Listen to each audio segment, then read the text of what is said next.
Ladies and gentlemen, I am Kagekaze, and this is the Legend of Grimrock. We are looking at this game as part of Humble Indie Bundle number 7. This is one of the 2 games that you get if you beat the average, which is currently set at about $6.41, so just under $7 for this game. This is a old school style first-person perspective dungeon crawler. It's very much in the style of games like, say, Might and Magic, or Shining in the Darkness, Shining the Holy Ark, games like that.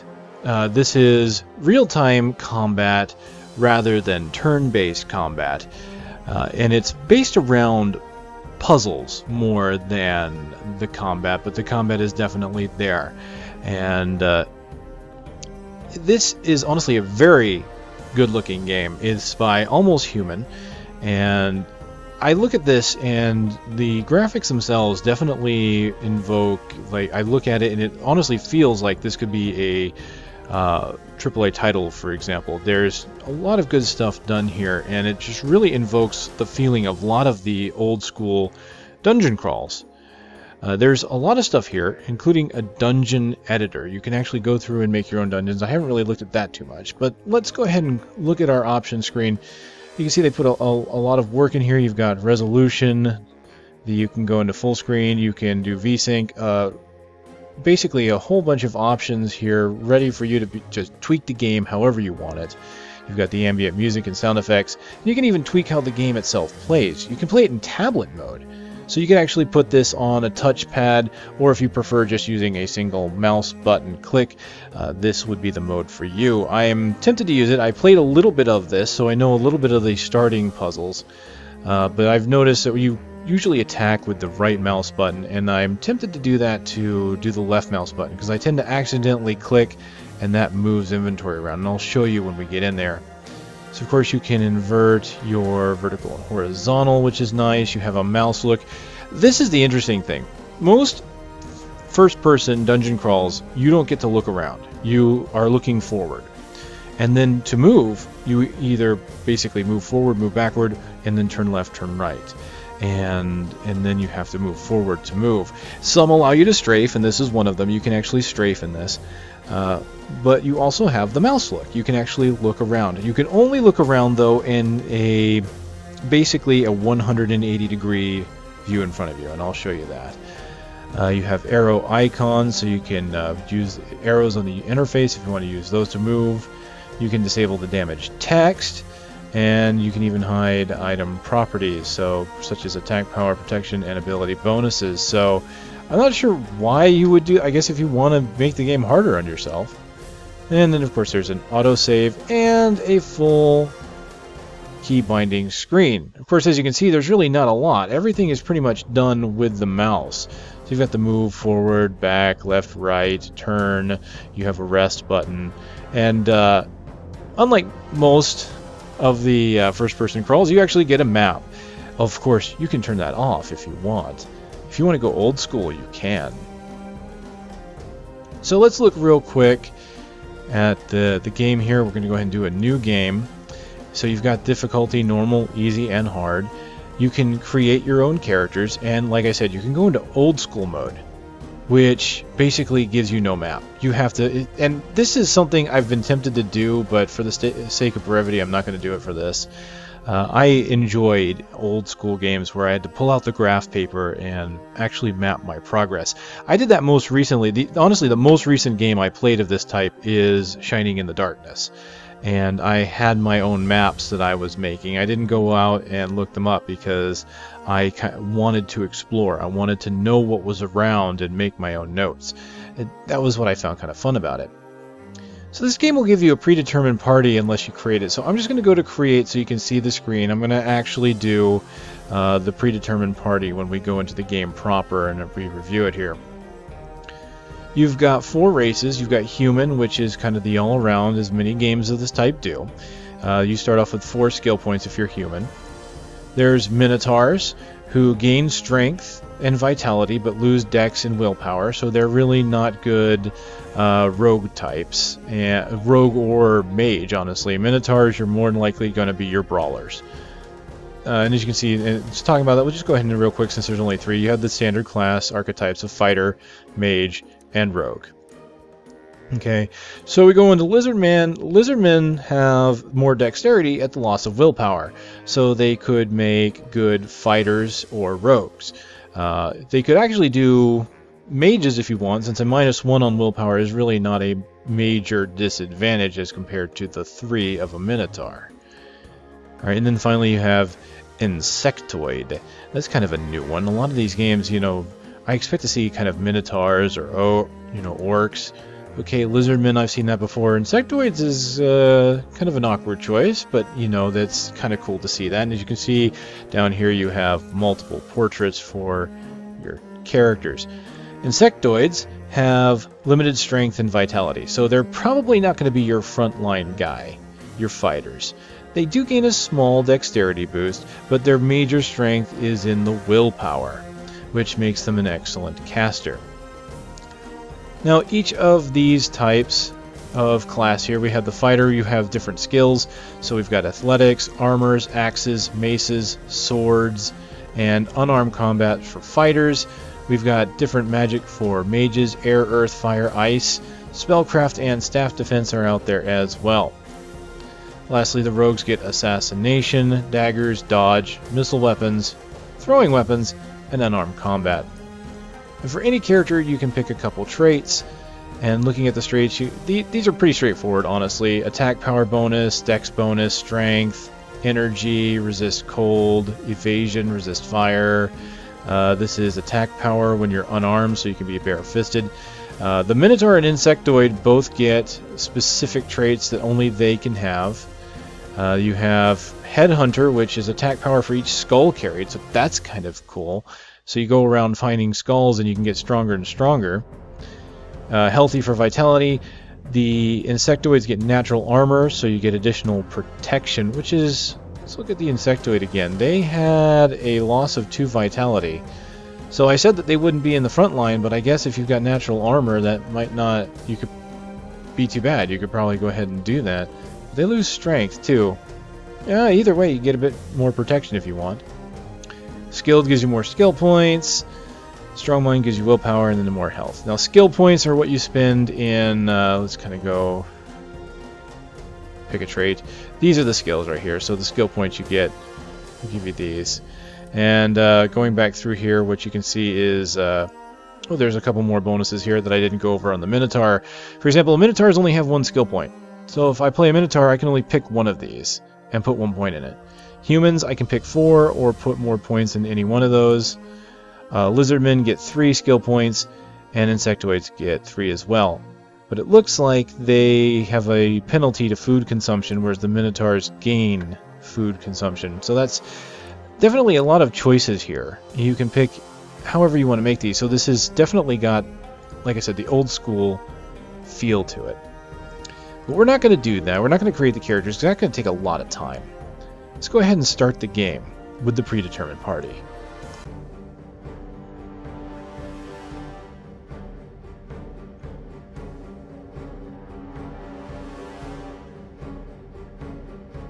A towering spire looms above the clouds, a weathered rock that has stood tall for ages.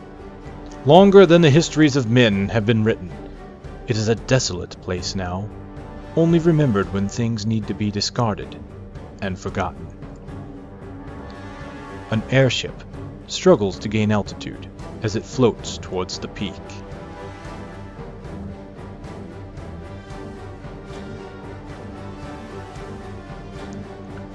Four prisoners bound by heavy chains emerge from the ship. The court accuses them of terrible, treasonous deeds, but by the grace of the king, their crimes shall be forgiven atop Mount Grimrock.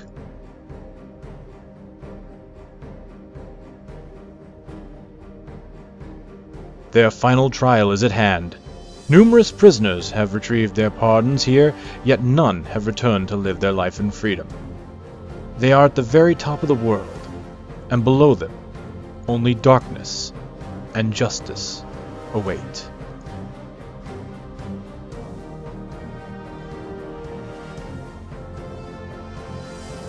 As they are plunged down the open maw at the peak, their crimes are absolved.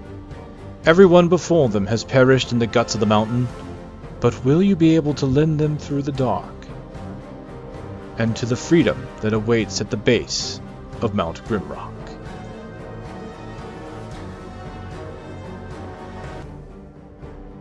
Legend of Grimrock.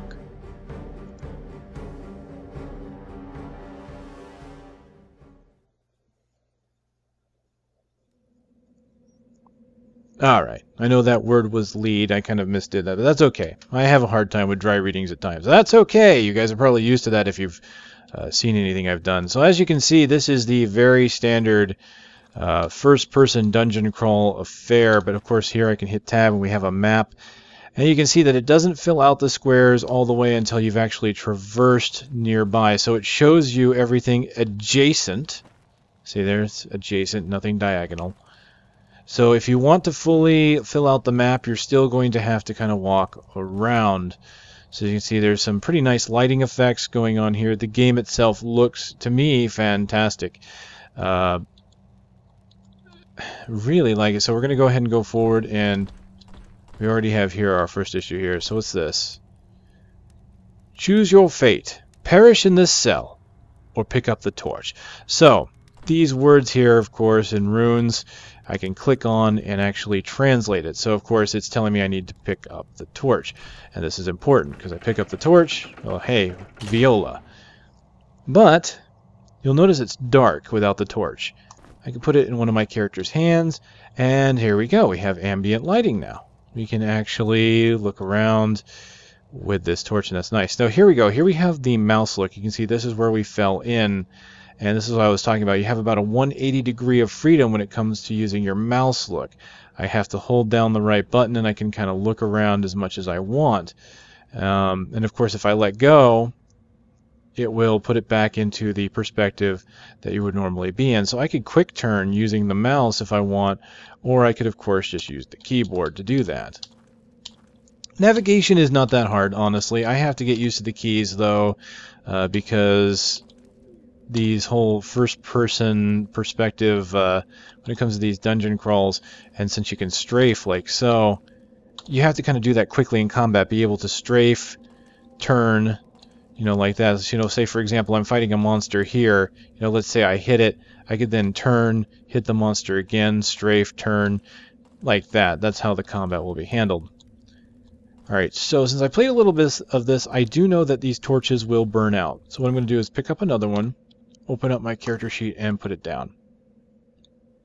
That's how you have to do it. You can't just click a button to put the item instantly in someone's character sheet. I have character sheets 1, 2, 3, and 4 for the characters that are in my party. The predetermined party consists of 3 humans and a minotaur, so you don't get the lizard man or insectoid. If you want those, you have to make them.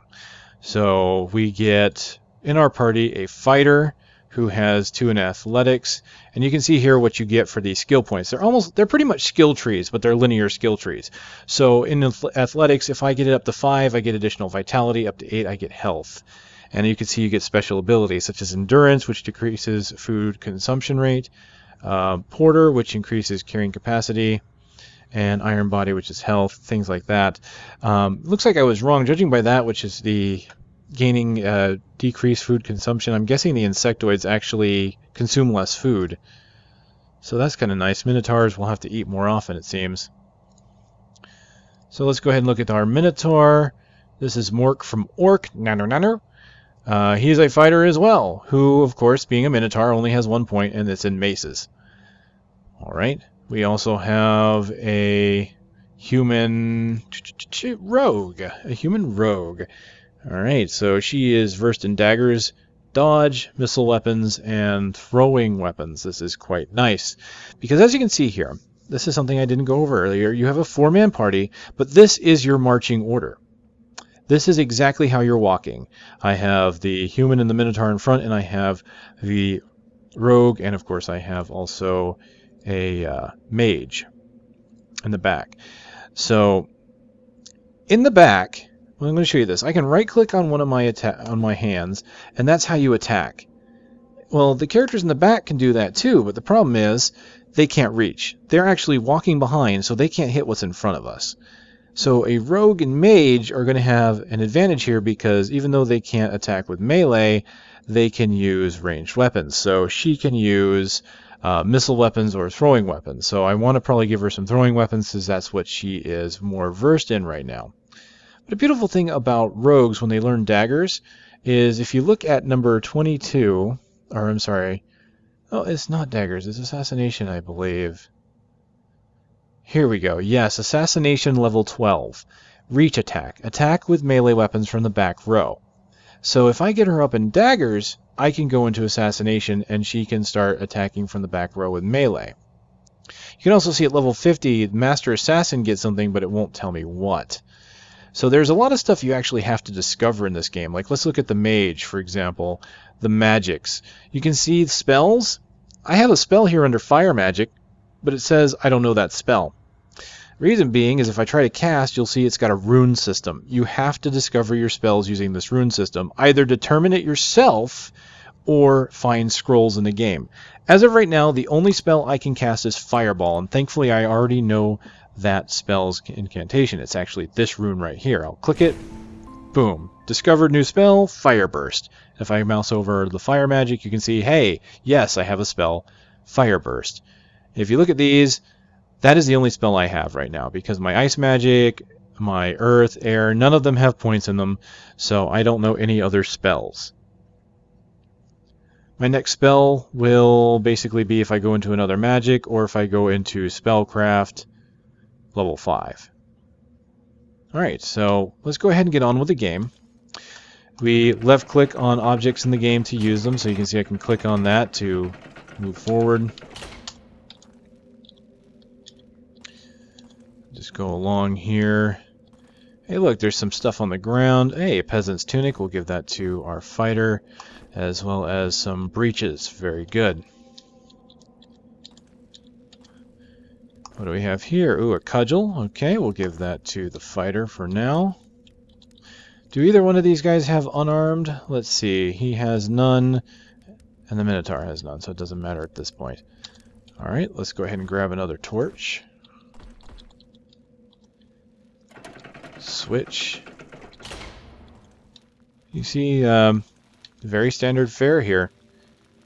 There is so we're going to give this rock because that's a throwing weapon. I'm going to give that to our ranger or rogue. As you can see, it's got all the wonderful old school trappings. Hey, look, it's got a pressure plate. Can I run fast enough? No, I cannot. Okay, so in order to make this happen, what I'm going to do is I'm going to take this rock. Anything I put down here in the lower part of the screen just gets dropped at my feet. If I put it at the top of the screen, it throws it. And as you can see, that goes over it. So I need to actually back up and put it down. And there we go. I've got something on the pressure plate. Now, more torches in the party does not mean I'm going to get brighter light. So I'm not going to keep the other torches, because what happens if I put a torch in someone's hand, it lights the torch. And that brings back memories of Shadowgate for the NES, where you've got these torches, and they'll eventually burn out, and they do in this game as well. And I just remember the music picking up in Shadowgate whenever your torch was getting low. I mean, that was kind of a freaky feeling. If you didn't find a torch and light it, you were going to die. Not so much in this. It'll just get dark, and you won't be able to see. But what's the point of burning more than one torch if I'm not going to get more light out of it? Alright, there's my door. I've got the key for that door. Hey, here's a rock. I finally have a throwing weapon for her.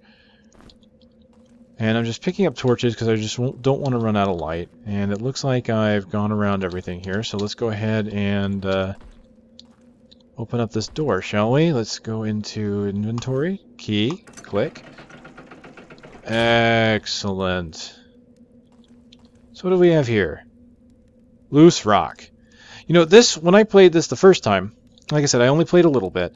When I played around, I saw this and I didn't understand how the runes work because I didn't see the runes that talked about the torch. I saw the torch first, picked it up, and automatically went forward instinctively because I played these games before. I know how they work a little bit. So when I saw this, I was trying to think, does this mean this is a loose rock, or is it telling me there's a loose rock? So now I know how the runes work. I know that this is telling me, hey, loose rock. Well, okay. What about loose rocks? Right? What are you trying to tell me here? I need a key. I can't get out. Well, geez, what's there to explore? I don't know what to do. Well, it took a bit, but if I go over here, I'll show you. Here's where it is. Loose rock, right there.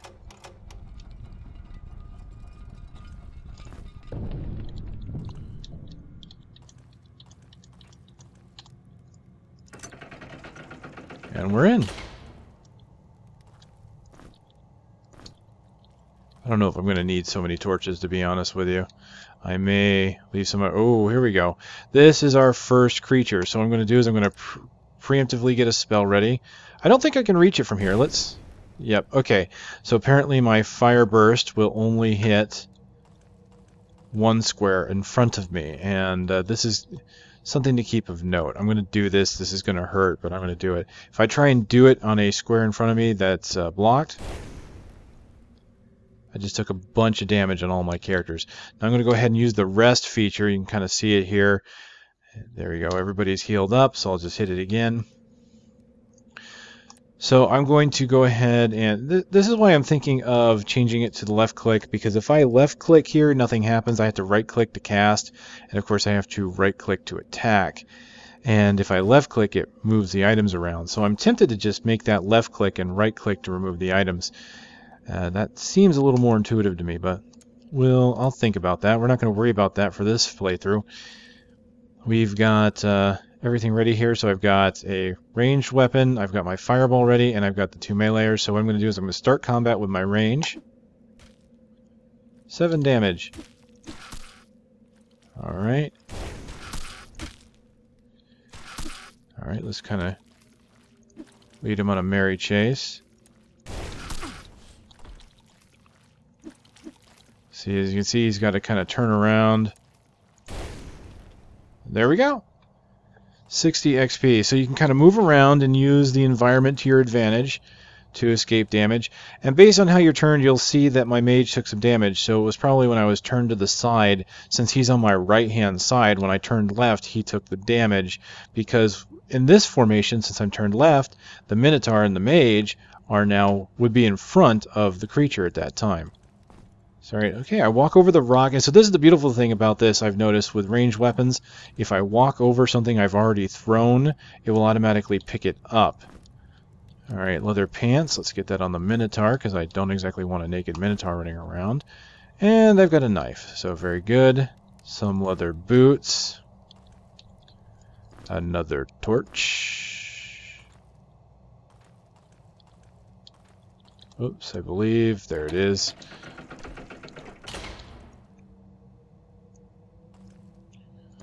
A throwing knife. Fantastic. So here's what I'm going to do. I am going to put the throwing knife here. I'm going to put the rock here. See, here's what it's like when you don't have a torch. Obviously, it's a little bit dark, but if there's other light sources, you're fine. I'm going to go ahead and let the mage carry that for now. Very simple interface, but it does the job, really. By the time he gets close, can I...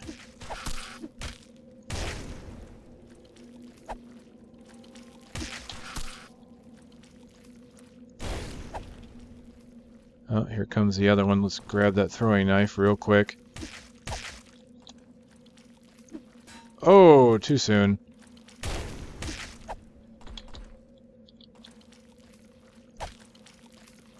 So the beautiful thing about doing that, where I have him come into the square, is that he has to not only move forward, but he has to turn towards us. So I can really abuse that behavior of the creatures and what they need to do.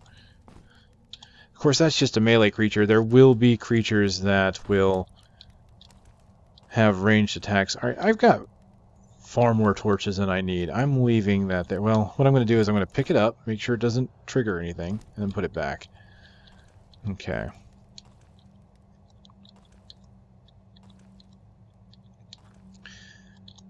This is honestly, I want to spend time with this. I'm hoping I get a chance to. Oh, here we go. We've got food now, bread. Because this is definitely bringing memories back. Ah, we can see, you notice how the lighting went a little softer here? The torch is starting to burn out. So I will want to use a new one. So maybe I will pick up more torches, because that burnt out faster than I thought it would. So I'm kind of checking walls right now for any indentations that I can exploit or use here. Baked maggot! Do I really want baked maggot? No, but I'll take it anyway, I guess. Sandals for the Minotaur. A loincloth. Oh boy, what does that give me? Loss of willpower, but plus attack power. So that would be good for... Let's see, this offers protection, that offers protection. The loincloth offers no protection, so let's give it to the ranger. Or rogue. It's rogue. Technically it's a rogue, but you know, she'll probably be using thrown weapons or bows and arrows.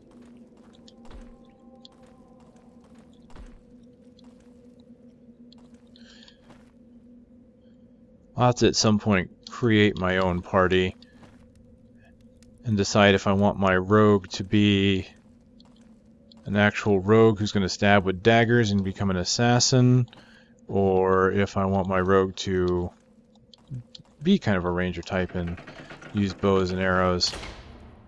Haven't fully decided. Okay, we're kind of at a problem here. There's something in front of me I can't pass. To close the pit, something needs to fly. Well, that's pretty easy. Let's throw a rock. There we go. And I now have a key. Now, that shouldn't kill me. I should be able to come back up. I do believe it'll just take me to another part of the dungeon down below. So I can go here, flip the pages. Of course, what I can do at this point, I can save the game, create a new file. I'll just go ahead and overwrite the autosave. So there it is. So, and what we'll do is, let's experiment. This way we can show you if there's a consequence of death here. So we'll go forward.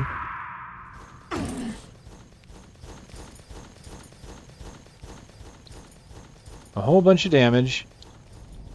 But as you can see, I'm fine. You can't fly. What can? Okay. Something needs to fly. Well, yeah, that's right. I can't fly, obviously. And so it's kind of taunting me, saying, well, okay, you can't. You need to decide on what can. So apparently there's a teleporter. And it's a good thing I strafed in the other direction. So, hey, honestly, that's good, though, because that means I got my rock back. I didn't want to lose that. Alright, so there you go. I'm not even going to reload that because that was comical to me, and it explored more of the map for me. So we're going to go forward a bit further here and take a look. And hopefully this is kind of getting your interest peaked. You know, if you've never played a game like this, you should at least try it once. Ooh, look at that. Look at that. It's like a fungi. Wow. Walking plants. That's cute.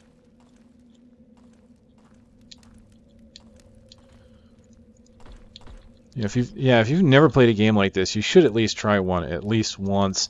This is honestly, I think, would be a good introduction one. And you can get it obviously very cheap on the Humble Bundle right now. Again, all you have to do is beat the average. It is currently $6.41, and you get this wonderful game, as well as Dungeon Defenders, which is another good game. So let's see here. We've got a snail there who's got a pressure plate in front of him. It doesn't seem to be doing anything. Nothing else ahead. Wait, there was apparently... can't turn while you're in the map. You can't move at all while you're in the map, actually. Oh, right, because I could use that. Alright, let's go down this way first. The torch is dimming a little further here. Alright. I can kind of peek a little bit by doing that. See, I think that's important because I could, you know, go this way, then go that way. But you can see that takes a little bit of time. If I just move forward and go look left, right, I could easily tell. So it allows me to use my first-person shooter skills to some effect. Just drop the torch. I don't need that. Oh, I apparently pushed it forward when I walked on it.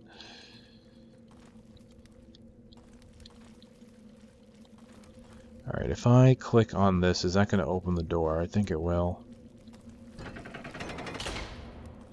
Oh.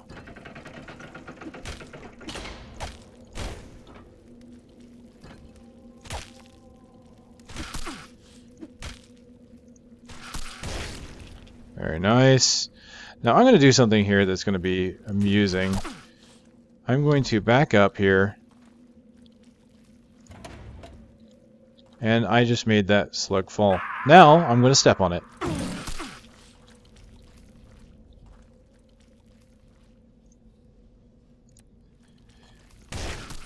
Yes, I actually got an achievement.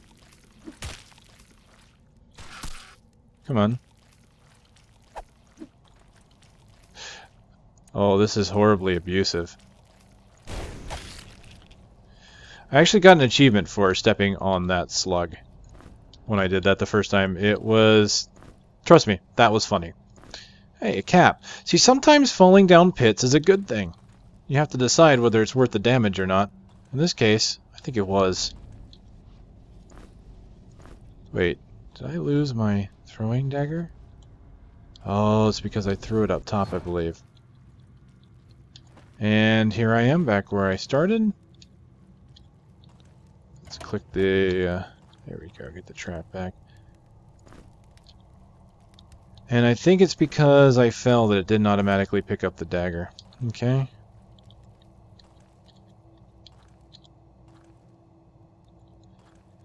Okay, there's my burnt out torch.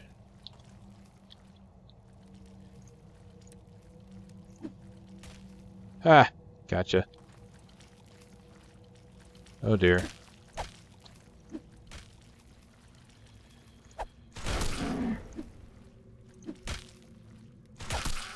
Very nice. So as you can see, there's kind of a cooldown on all of these abilities. Let's walk forward and pick up all of our ranged weapons.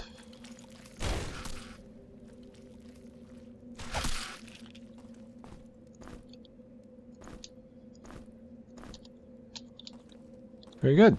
Another rock. Scroll of Fire Burst. So if I pick that up, we'll see Scroll of Fire Burst, required skill, Fire Magic 2. And there you go. That's how you learn spells. I don't have to double click on it. I don't have to right click on it. It's just telling me, here, that's what I need. I need to click on that rune right there, and I need to have a Fire Magic level of 2. Well, since I already know that, I'm going to go ahead and put it back. I don't need to carry it. No reason to, right? Oh, another loincloth. That increases, what, attack power, but it loses willpower. So I don't know if I want to lose protection on the 2 fighters that are in the front of my party, to be honest with you. And as far as I know, there's no way to buy and sell items in this. This is a pure dungeon crawl. You are going to be finding your items on site. So you really have no need to carry all of this stuff unless a puzzle requires it. I'm fairly sure that one won't require me to carry a loincloth around, or at least I hope not. Huh. Please. I shudder to think of the quests that require me to carry a loincloth around. So that pressure plate closes that gate. I had a feeling it would because of the slug hitting it. So, a blue gem. So now what, right? How do we get out? It's kind of a 3-room here. Well, here's that loose rock again. Let's click that. Hey! But you can't go fast enough. Alright. Well, this one took me a bit. I'm just going to solve it now. I'm going to make sure that plate is depressed. You're a bad plate. You're horrible. You never did anything proper like. You just kind of sit there. There, it's properly depressed. And since it's already depressed, I don't have to worry about it. It doesn't trigger it again. And I'll just pick up my stone now, thank you.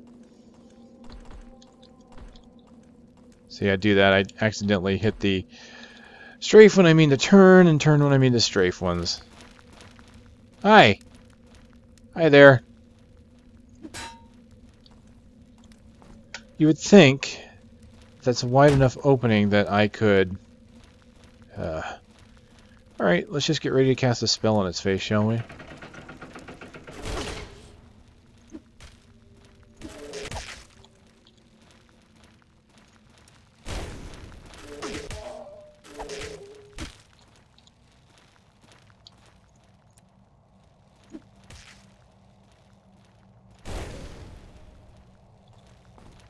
Oh, another one.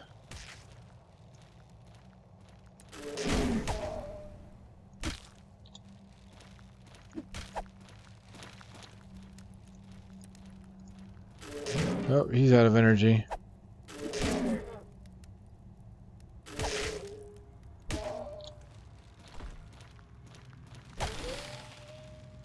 There we go. Okay, thankfully I don't have to click on the rocks because it automatically knows that I threw them, and so therefore it's going to pick them up for me. Very convenient, that, actually. It would kind of be a pain to have to pick up each individual one. Grim cap. I'm picking up mushrooms. Should I lick them? Grim cap. Right click to use. Delicious mushroom commonly found in damp underground caves. The legendary master chef of Northampton Palace values them highly as an important ingredient in his finest soups. I find that interesting that no one else, or none of these other food items, have a description, yet that one does. Interesting. I noticed something when I clicked, hey, can I move I can move my party around. That's kind of cool. If I want someone else to be first, I could do that. The mage leads! Magic is impressive, but now, Minsk leads! Swords for everyone! Oh, hello. And he's got a bit more energy, so I can, oh dear. Oh well, go ahead. Start it up. Let's start this shindig right up.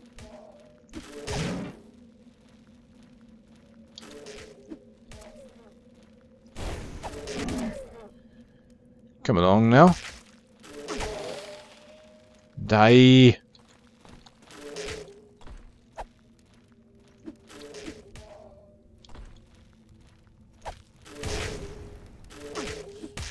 Taking hardly any damage, really, so I can just probably go toe-to-toe with this guy.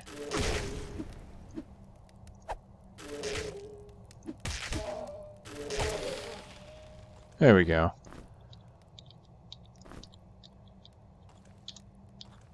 So you might be asking, what do I really need all this food for? Well, you kind of need to eat to survive, obviously. What's that? Oh. Tar bead. A rare herb that grows in swamps and other moist areas. It is known for its potent healing properties. Cool. Well, if we go into the inventory here, you'll notice that each person has a food bar. And it appears our mage doesn't need as much food as the others. That's interesting. So, all actions you do consumes food. The bar turns yellow when you're hungry, but there's no penalties at that stage. If you're starving, the bar turns red, and you will not regain health or energy. So, for now, like for example, if I wanted to rest in order to gain back a bit of health, there we go. And that kind of consumes food. You see the Minotaur takes a little longer there. There you go. It takes everything I do consumes food, so it's kind of like a stamina gauge, really.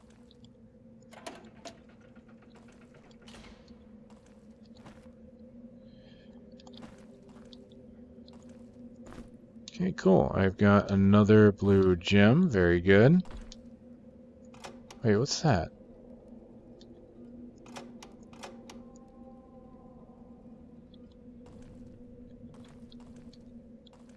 Okay, that I didn't see before. Oh! Cool, it must have opened this. Yeah, secret found. That's cool. And what is this? A dagger. Alright, well, how is it compared to my cudgel? That's 12 attack power with less accuracy and 10 speed. That's 7 attack power with additional accuracy. What about this one? 5 attack power, 16 speed? Oh, that's really fast. Let's do that. Have them both use daggers, I think. Well, that being the case, really, like I said before, I don't really need another cudgel, then. I don't really need to carry it with me.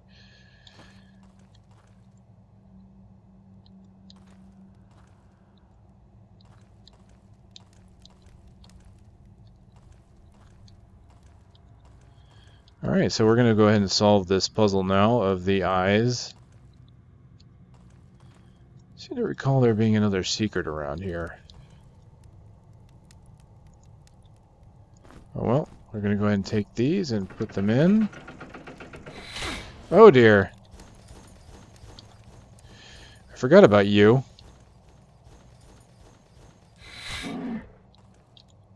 So this is important because he's got a shield. I keep...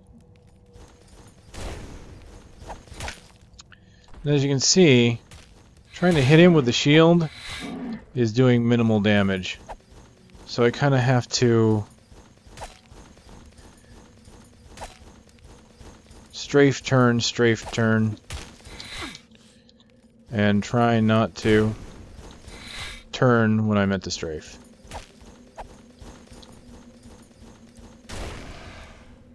Got him. Alright, I now have a shield. Ooh. Legionary spear as well. It's a reach weapon. Cool. Attack power 10, speed 10. Reach weapon. So she is set up with daggers.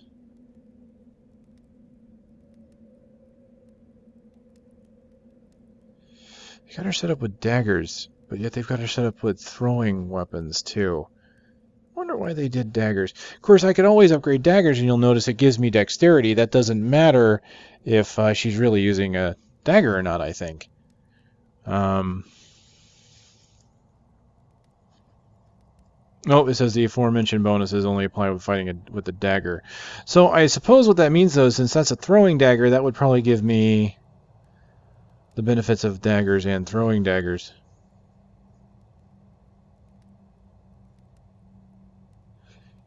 It's hard to say. I don't know. I have no idea why they would have set her up like that if that were the case anyway.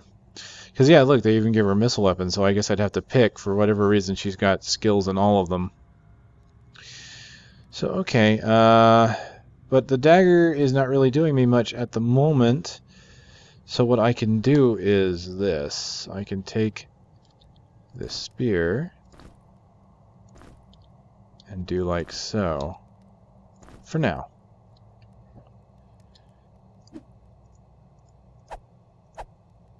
Excellent.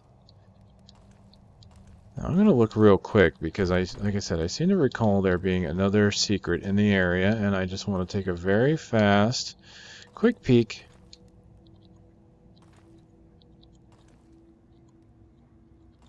I believe there's another loose rock.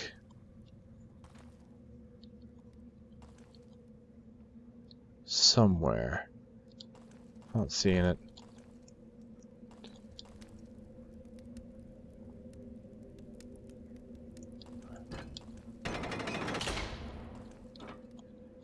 Yeah, it's not in here.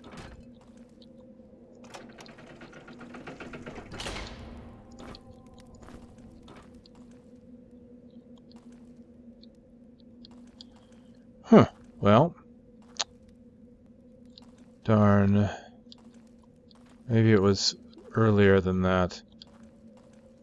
Or maybe it was later. What can I say? I don't really know. Anyway, this is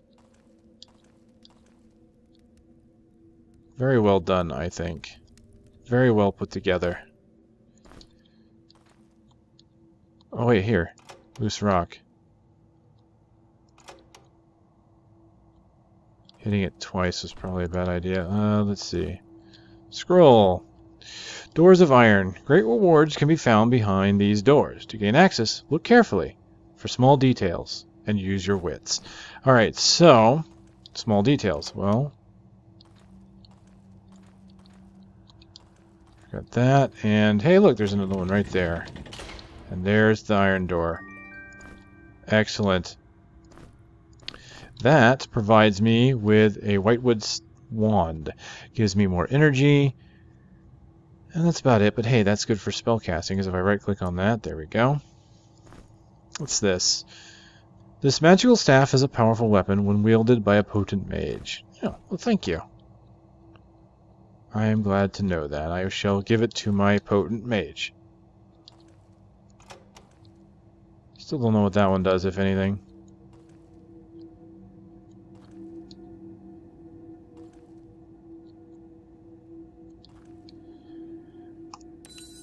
And that is a save crystal. Interesting, eh? Touch to regain health and restore life. Okay, cool. Poison cloud. Okay, lower left. So this symbol right here. It requires Earth Magic 3, though. So, yes, in order to use that, I have to level him up.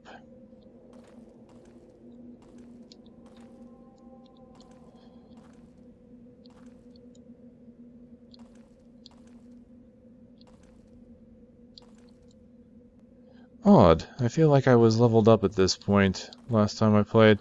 That just goes to show you, that you never really know what you'll remember and what you'll forget when you play through. And I can even look at the map here and not really tell where it could have possibly have been. According to this, I have been everywhere. Of course, there could easily be something I'd miss along the lines. Well, this, as you can see, is kind of the first dungeon, or not dungeon, but the first floor of Legend of Grimrock.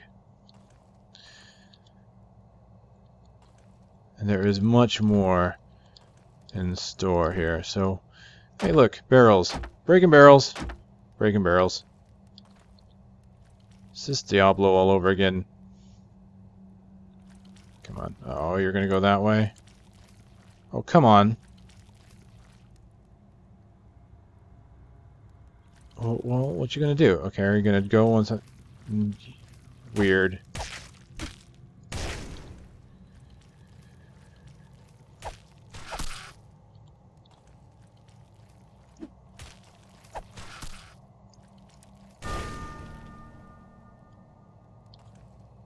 Hey, my mage gained a level.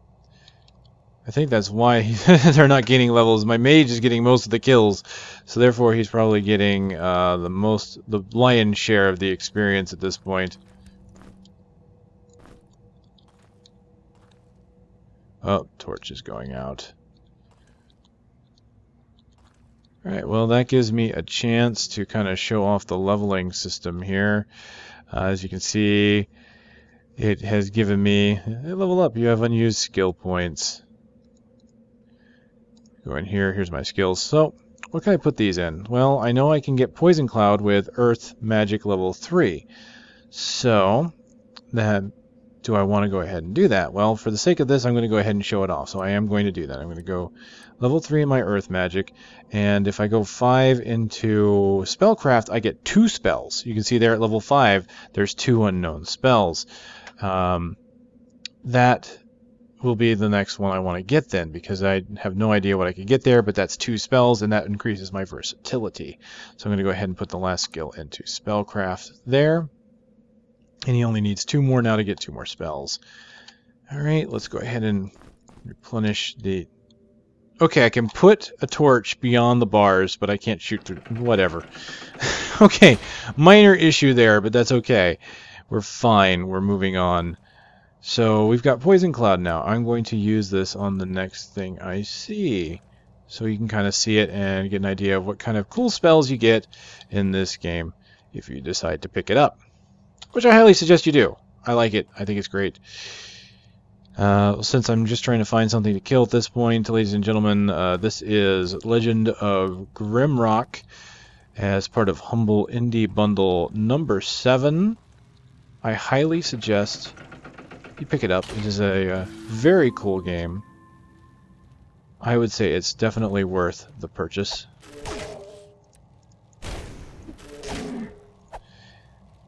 Dungeon crawl. First person perspective. And I need to get more experience for these guys. Oh, yes, the creature behind it. You might not be seeing it there. Alright, I'm going to put a poison cloud down, so I'm continually doing damage to it. Oh. Ow. What happens if I right-click the shield? Nothing. Nice. That hurt. That really hurt. Oh, I lost a character. I lost a character who had just leveled up, too. Oh, turn, turn, turn. Oh, dear. Oh, no. Game over. Game over. That's it. There you go. That's what happens when you mess up. I really wanted to rest before I went into the next combat. That is Legend of Grimrock, everybody. I hope you've enjoyed. I will be looking into this one further. I'm Kagekaze. I'll see you all next time.